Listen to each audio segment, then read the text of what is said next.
I'm sure that all of you have heard this from someone at least once at one point in your life. And this advice is to work smart instead of working hard. So when I heard this advice, I interpreted it as working productively. And I think over the years, I somehow realized that the way I measure productivity is by outcome over effort. So if I could spend perhaps 2 hours studying one module and still get an A, then that would be highly productive. But if I were to spend 30 hours studying and still get a B, then that would not be productive and that would not be working smart to me. Even though I didn't exactly have this formula in mind when I plan the way I study, I think a lot of the things that I do somewhat contribute to this idea of reduced effort to achieve the max outcome. I think I'll share 3 tips that I kept in mind over my years in SMU. The first is to always know your priorities. And priorities are important because they affect the amount of time you spend on something and how you actually decide to spend your time. During my SMU years, I noticed that I always prioritize doing work in the day, which means that in the day, I try not to mingle too much with others, I try not to spend extra time socializing, I try not to be doing all these other things that would take my time away from my readings or doing up my assignment or finishing up my project work. Essentially, I know that in the day is when I'm the most productive and the most able to get things done. So that will be the hours that I spend doing my work. And I also want to get my sleep. So I clearly have chosen my priorities, which are studies and sleep. And socializing during the semester would not be a priority for me. So whenever I had to make a decision on, okay, whether to participate in something, whether to participate in lunch, long lunches, relax, entertainment, all these kind of things, my default answer would be no, because I have already organized my priorities such that I will be spending my waking hours doing work. But this is a very personal matter because I know there are people who prioritize socializing with others in the day and then scramble to finish up their work at night. And they will just have to lose some sleep in the process because of the way they decide to prioritize. And it's not a wrong thing as well. It's just a matter of personal preference and whatever you feel you need to do in that season. What I did was to keep my studying and sleeping habits regular during the semester. And wouldn't it make sense to schedule all my social activities during the holidays when I have the most free time instead of during the sem? I'm also the sort of person who likes a very clear work and play divide, in that during the holidays I don't touch work at all unless I'm on internship. But if I'm not on internship, I don't do any readings, I don't prepare for the next semester, I basically just give myself a really good break and stop work completely. Yeah, I know there are people who will spend their holidays studying for the next semester so that their semester will be lighter, but I'm not that sort of person. I think by now you must feel that I am such a nerd and that I'm the sort of person who just studies in the library all day all night and who doesn't even care about friends or care about people around her, right? But watch till the end for further revelations. Second way to improve your productivity or to study smart is to master your note-taking skills. It is so important because you spend most of your time of law school doing your readings and taking notes. So taking notes is part of doing your readings and you have to take notes unless you are super genius. I tend to find that I have very bad memory in that I don't remember what exactly goes on in the first class by the time I'm in the third class. So I don't trust my memory and I trust the notes I take more than what I remember or what I recall. I would suggest that the most productive way of taking notes is to take them 2 times, which was what I did. The first time I take notes is when I do my readings. Usually I'll start from reading a textbook because the textbook will give you an overview of the topic. But if you don't want to read the textbook, you can also go and read your seniors' notes, provided that you actually understand what they're writing in their notes. And if you don't understand, I would suggest reading a textbook for like a brief overview of what this topic is about. And when you read, you don't just read it like a storybook, you do have to take notes as you read. So I try to sieve out all the important principles as I read, and I will just take notes of these principles. And most of the time, these textbooks will mention cases that are also in your reading list. So I will try to take down the summarized facts from the textbook or whatever principles this textbook has pulled out. Like before I even go to reading the cases, I will already have a rough idea of what this case is about, what the facts are about, and what the principles are. And this really helps because some cases are super long. At the start, you may not even be able to sieve out the correct principles or to even understand the complicated facts. Basically, the facts stated in the case are relevant facts, but it may not be relevant for the topic you are studying. Because each case usually deals with many areas of law, and if you are studying tort, for instance, the contract portion of the case may not be relevant to you, but the case will have included facts that were also relevant for the contract law issue. So that's why when you are studying a topic, sometimes the facts get very confusing, and I would think it's better to learn the facts from the textbook that has already summarized and put out the important ones for this particular topic. After reading the textbook, I will go to cases. And the best way to read cases is to actually read from the latest case, because the latest case usually summarizes the principles of the older cases. Under our legal system, there's this concept of precedence, which means that judges cannot go and make decisions on their whim and fancy. They have to refer to older cases that are similar in circumstances, so they can either follow the ruling if they find that the 2 cases are really similar, or distinguish the ruling if they find that this case is different from the previous case. but they will still have to explain why is it different, and because of the difference, I'm going to decide differently. So when judges give their explanation in a case, they usually will have to quote older cases and the general principles that were held in the older cases. So it will make more sense to simply read the latest case, and if it's insufficient, for instance, if it quotes the older case but does not quote it sufficiently or elaborate on it sufficiently, then you can go and read the older case. Also, when reading cases, I felt that it was not very useful to read what the parties argued. So usually in the case, they will also record that the appellant, for instance, made these 3 arguments, and then the respondent made these other arguments in response. I felt that was not very important, because ultimately when you answer an exam question, you want to know what is the general principle, what did the judge say is the correct argument. That about sums up the first time you take notes. The second time you take notes would be before your final exams. Okay, I'm actually discounting the time when you take notes in class, because that is not really note taking from your effort. It's more like just recording down what the prof has said or what was going on in class. So the classroom note taking is more like recording instead of using some form of judgment or analysis on your side to decide what notes to include and what notes not to include. Because when you go to class, usually you will take down almost everything that was said in case you don't understand something, and in case you want a reference of what actually was discussed in class, assuming that you do take notes in class. The second time after that you will take your notes will be right before your final exams. This is to prepare your notes such that it is exam ready. Before you make your notes for your final exams, I would suggest you go and check out, ask your prof, look at past papers to find out how you are going to be tested, because the way you are tested will affect the way you make your notes. If you're going to be tested by an essay question, I would suggest writing essays beforehand, and the answers to these essays are usually found in the articles stated in your reading list. The questions, to me, will likely come from one of these issues that the articles have discussed, because I think if there are no articles on it, it's very difficult for you to even come up with a legally sensible argument, especially when you're a student and you're not really exposed to the practical world. It's very hard to come up with something original, I felt, unless you're a genius, but I wasn't. So I tend to take my ideas from articles that people have written, and that's for essays, because honestly, I don't think you'll have much time to think of arguments on the spot if you have not prepared answers for certain possible questions beforehand. For hypotheticals, I usually prepare my notes by general principles. I just take contract law. I would literally stick down, okay, the elements of a contract are offer, acceptance, consideration, intention to create legal relations. Then there are principles of acceptance, there are principles of offer, there are also principles of consideration. For instance, like past consideration is not valid consideration. These are general principles that I will put down in my notes.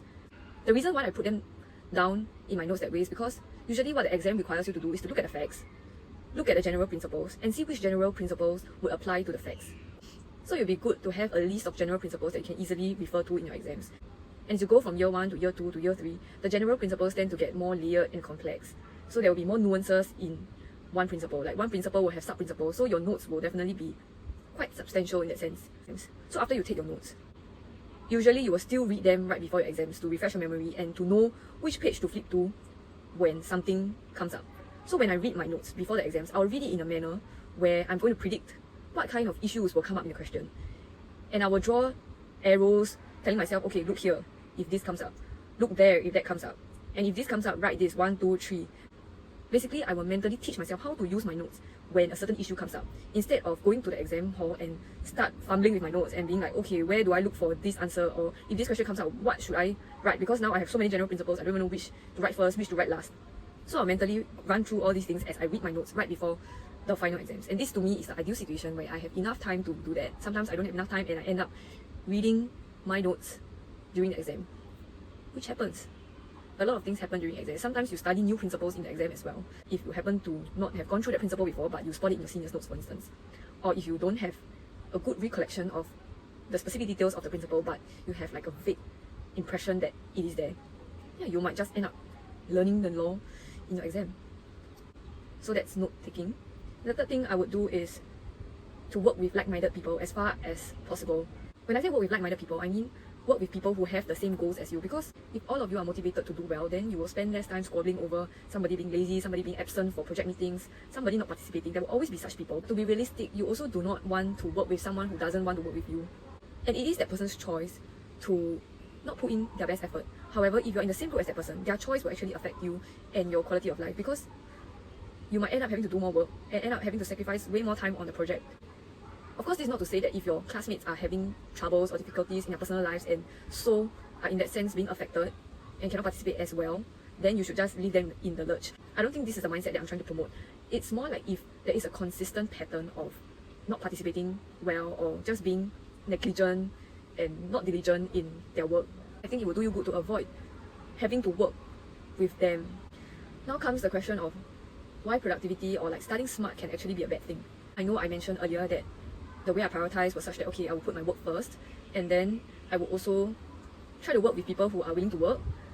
I think in my first and second year of law school, I would actually end up being the tanker, as they call you in SMU, if you end up being the one soloing for your project, meaning that the rest of our group members are not willing to participate or just too lazy and can't be bothered.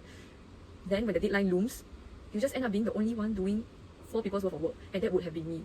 So I explained that exchange was a turning point in my life because I felt that even my productive ways have shifted. I suddenly learned that there is value in not being productive, and productivity actually comes at a cost. Productivity doesn't take into account a lot of other factors that are important in life. For instance, like your well-being, your sanity, your happiness, your joy. I think that's one of the reasons why when people do a survey across countries for happiness, Singapore always ranks one of the lowest, even though our economy is doing well, we are super productive, and people in general in Singapore are not poor per se. But if you ask them how happy are you, happiness is always very low. So after exchange, I kind of realized that productivity is just one component in life. It is not the whole of life. It shouldn't be your life goal to just be productive, unless you are just a working machine, which you are not. You are human, and there are other things in life that will matter as well. So it's not just about outcome and effort and working smart. Sometimes you also need to consider that there are other elements of life that you should also pay attention to that are as important as, or even more important than your grades or your so-called success in your education or at work, which are typically measured by your grades or the amount of money you earn.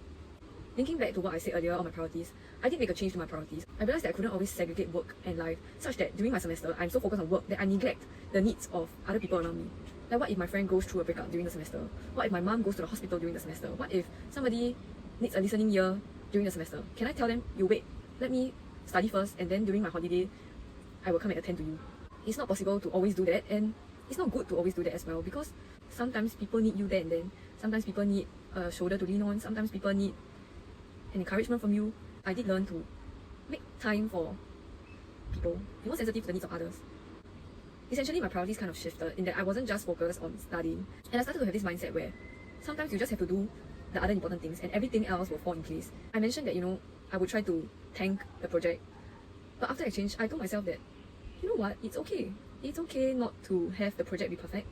I used to not be very pleased with group members who wouldn't put in effort to do the project. And in fact, I did show my impatience at times, especially when the deadline was looming.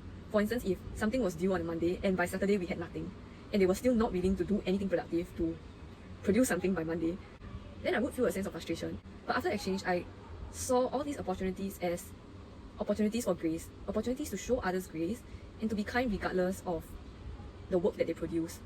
I think it was to see them more as humans instead of just simply a group member. Also, one of my friends did tell me that when you try to tank the project, because it's your individual effort, it wouldn't be as good as a project done by 4 effective members. They will get an A. But when you tank the project, sometimes you still get about a B+. Because it's a single effort, trying to do the work of 4 people, and trying to have the minds of 4 people, which is not possible. So the grade you get might be a B+. But you see, if you don't care, if you just simply do your part and let the rest find a way to do theirs, you may also just get a B+. So if you look at it in terms of outcome, it's the same outcome, but for way less effort, because I would then not be tanking any of the project and just simply doing my part.